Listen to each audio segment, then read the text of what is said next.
Menghadapi babak 8 besar Liga 2 musim 2021, manajemen Sriwijaya FC resmi mendatangkan dua pemain anyar lagi. Dua pemain yang akan melengkapi skuad asuhan Nilmaizar ini merupakan mantan pemain Babel United Engelbert Sani dan Sunawan. Kedua pemain sendiri saat ini sudah mulai ikut berlatih bersama punggawa Sriwijaya FC yang lainnya. Meski baru bergabung di babak 8 besar, Engelbert Sani dan Sunawan bertekad membawa skuad Sriwijaya FC kembali ke promosi ke Liga 1 musim depan.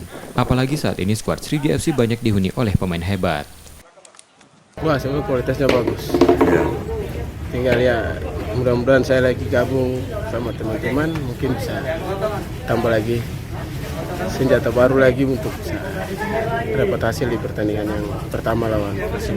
Ya, memang banyak, cuman ya Sriwijaya mungkin jadi pilihan yang pertama untuk saya harus bantu ke Liga 1. Iya, karena masuk ke sini bagus,